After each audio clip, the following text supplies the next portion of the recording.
Hello, it's me, Benjamin Brown. Today is July 29th. Give me one second. July 29th. And I'm wanted to do another video check-in. Um, I'm not entirely certain that my videos will get to the live streams or to the active internet streams. Like I said, it seems like I'm being censored, and it seems like I'm being buried and kept away from the general population. It seems like the only people that have access to my videos and stuff are people that have like military connections. And I seem to be the product of some sort of military operation, some sort of espionage operation, and some sort of religious conspiracy. And it's tied to time travel technology, it's tied to a class war, it's tied to a technology war, it's tied to a social, political, financial war, and it's also tied to genetics. It's tied to the different various species of humans that are on planet Earth. It's tied to evolution. It's tied heavily to science, and it's tied heavily to our capacity to encounter and understand God and true design theory. But one of the things I'd like to talk about is it seems like things for people have been getting really bad ever since the 1900s, I guess. I'm not entirely certain how free or genetically we were before the late 1800s. There's a possibility, because time travel exists as a reality, that people went back in time and also genetically engineered us. But somebody at some point in time in the late 1800s decided to just be blatant about the way that they were engineering us. And it seemed like slowly, somehow, he started to, or they started to obnoxiously started obnoxiously, obviously genetically engineering the population. It's something that I see when you look at pictures of people from the late 1800s and the 1920s and the 1940s. You see it more with celebrities. It seems like most celebrities have some sort of like look, like it's a thing or something, like they have some sort of appeal to what somebody might believe is physically attractive, or what somebody might purport to be physically attractive, because on top of being brainwashed by like LSD and marijuana and all kinds of other things, there's also an active conditioning that we are all undergoing by existing in a consumer world based on capitalism and based on social class and based on privilege and luxury and status. So, one of the things that I wanted to talk about was I guess things have been getting really bad. I guess since the 1900s, uh, people started brainwashing people with LSD. They started bearing technology as they started figuring it out. We don't all have access to ghost technology. We don't all have access to time travel technology. It is possible with this ghost technology to manipulate the neurosystems and the neural signals so that somebody who has diabetes and needs to take insulin shots wouldn't have to take insulin shots and could happily eat whatever they want to. It is possible to stave off things like organ failure, like cardiac arrest or liver failure, with the device that I actually have illegally implanted somewhere in my brain here. But but and there's exists a government that essentially calls itself a form of reliable authority or agency or government agency that in fact implants these devices in our heads. Um, and I guess I wouldn't be alive if it wasn't for the device. I wouldn't exist because there wouldn't have been some government operation that had produced me in collaboration with the different classes of people that exist here, there, and everywhere on planet Earth, and maybe on other places other than Earth. Um, uh, But one of the things that I know for certain is, or one of the things that I've been speculating on, but I don't have any real proof, is that homosexuality might have been something that had been made more recent, and it's purported history that there was traces of homosexuality amongst the Greeks and amongst the Arabs, and there might have been traces of homosexuality as early as the 1920s. But I know that it is an imposed state. So it is in fact a possibility that there might not have been anybody at all that was gay before the 1800s.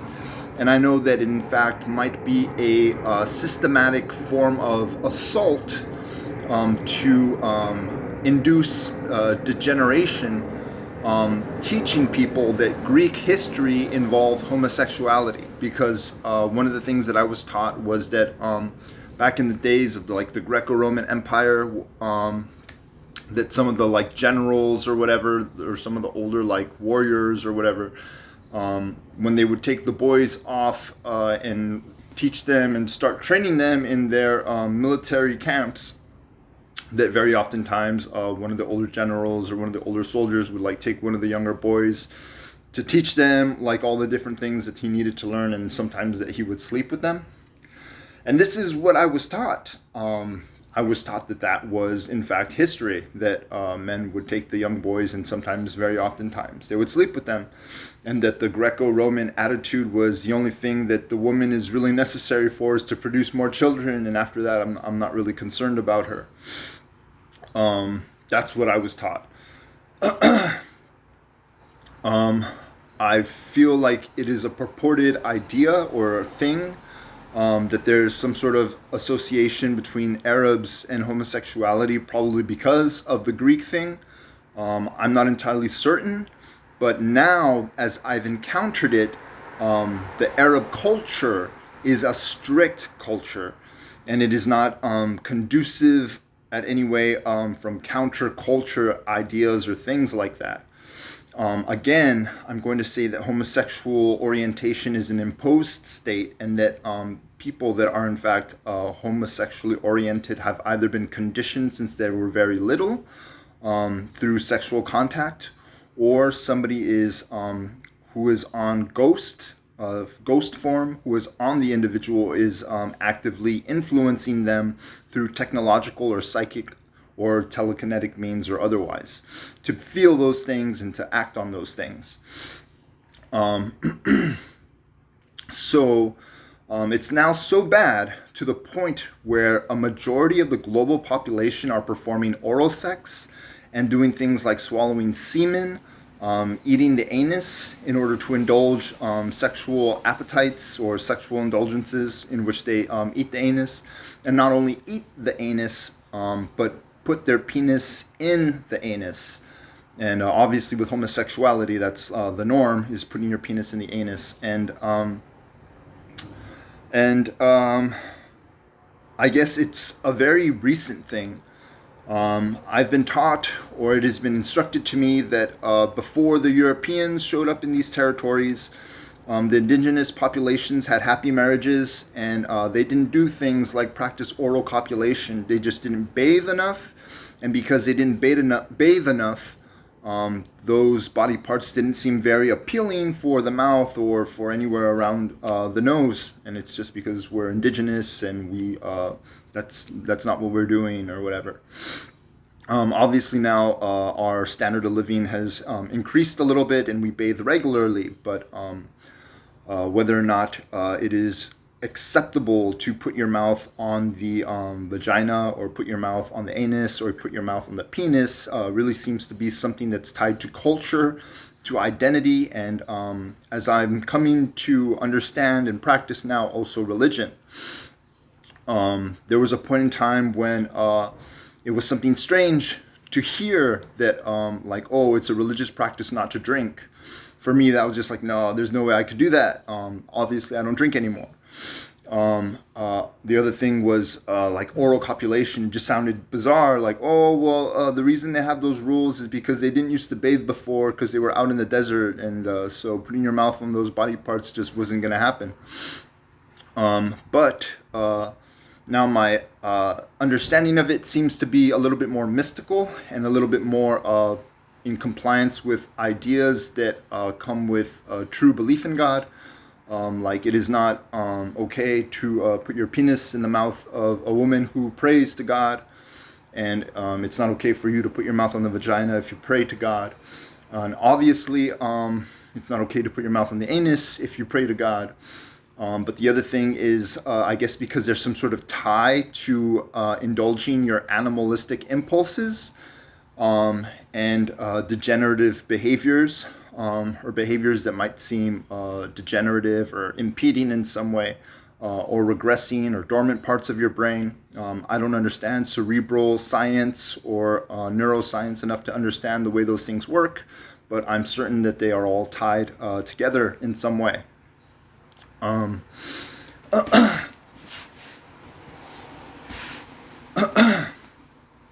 um, the other thing, I was genetically engineered, and I was genetically engineered so that my body would react specifically to some type of sodium, so that this sodium would collect in my body and would give me breasts like a woman. And it was directed to either keep track of me or to embarrass me. I'd say that there was like a lot of moments that I remember as a child, like always being insecure and nervous and never wanting to like take my shirt off when I was like at the beach or at a swimming pool with friends. So that was like obviously very disappointing. I used to use crystal meth to lose the weight and to lose the body fat that I had collected on my chest, and it actually is part of the reason that I burnt my heart out. But I know that there's a lot of people out there that are going through going through similar things where they're engineered and they're consuming food that is produced by the government, that is laced with chemically advanced substances that are to some degree edible, but that I guess stay stuck to their bodies because of their body's chemical makeup, or the chemical biological makeup. So there's people that are obese that don't know that the reason that they are obese isn't because they're overeating, but because the government is lacing their food with things. Just like there's a bunch of people out there that don't know that somebody's influencing them into thinking that putting your mouth on this girl is a really good idea, or that's like a very attractive thing. This is what you want to do, is to put your mouth on this girl. Or the same thing with girls. There's a guy or a soldier on them that is influencing them into thinking that putting your mouth on this man is a very good idea, and you need to do that, and you need to do that now. So, so the whole population is essentially being disrespected. We're being seeded with degenerative behaviors. It's been happening at least since the 50s. I know there's songs about women and songs about things that like allude to love, and it's all really cute. But at some point in time, we've been conditioned to lose our sense of prude behaviors that was at some point in time tied to religious ideals. But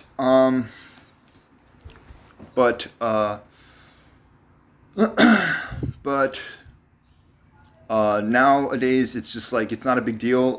Fathers come home from work, and daughters come home from partying, and the fathers are like, "Oh, you went to a party and you didn't come back till 12. So what?" They don't even mention it. They just wake up next morning, have their breakfast at the same table, and go to work. And the same thing with sons, obviously, because men are a little bit more lenient with their sons, because they don't care if their sons go out there and tear it up, as long as they don't bring women home and get them pregnant. And some of the men don't even care about that. I guess I guess there's a lot of injustices that are being imposed on the general population, and it's part of the reason that I exist, and I would like to help, and I would like to do as much as I can. But like I said, I'm being impeded, I'm being restrained. I don't even have access to all the normal things that an average citizen might have access to. I've been surrounded by agents my whole life. I've been in a controlled, contained event my whole life, and I've been influenced into doing the things that I've done my whole life. There's not a poem or a song that I've ever written by myself. There's not a drawing or a painting that I've ever drawn or painted by myself. It's all been through psychic or technologically advanced or psychokinetic influence. I try my best to be caring, although there was moments in my life when I was a drug addict and I stole and I did things that were really not smart.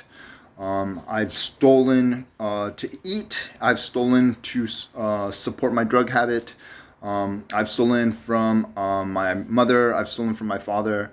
I've never robbed anybody at gunpoint. I've never robbed anybody at knife point. I was never that bad. But I've always just did whatever I had to stay high because somebody was using, again, psychic ability and this technologically advanced implant that you can't see in my head to keep me nothing short of miserable. And the only time I was ever happy was when I was so high that I didn't realize how miserable I was. The other thing is I'm really restrained. So somebody makes me tired and also makes it a lot more difficult for me to get up out of bed and to do things like go to work and to exercise. I know I'm not the only one. I'm not the only one, and there's a bunch of people out there that are being slowed and are being restrained and are not being allowed to exercise and not to get up and out of bed and out the door to go like meet the people they're supposed to meet and things like that. The other thing that they attack is the sexual indulgence. The sexual indulgence thing. So I guess with the psychic influence and the technological implant, you can inhibit a man's capacity to sexually stimulate and copulate literally to seconds, which means that there's a bunch of people, a bunch of men out there that just jump on their wives and then are done in a couple of seconds, and their wives are left unsatisfied. And also because of these ghost agents that we have on us, it is impossible for a woman to climax with when she's copulating with her normal partner, whether it is for sexual intercourse or for child production. But obviously we don't produce the children anyway because we're all having our women artificially inseminated, and it's not our semen that's producing the children, at least not directly or indirectly for that matter. I've got a lot more to say. I've got a lot more to introduce and a lot more stuff to say about these kinds of things. But the main thing is we are genetically engineered slaves. We have these implants put in our heads without our permission. Somebody deliberately inhibits our capacities to excel academically so that we don't achieve higher standards of living and higher education. People also need to have like military or FBI or police deals to be able to fight and to be able to defend themselves. It's something that I don't have.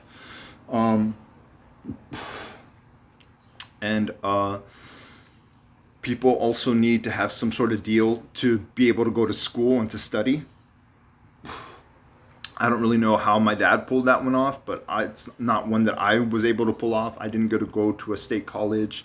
I didn't even graduate from high school. I actually dropped out and then went back and got my GED. But I was raised by a person who had graduated from a state college and taught. So it's part of the reason that I came out like I did, and that's it. So this is a 20-minute video.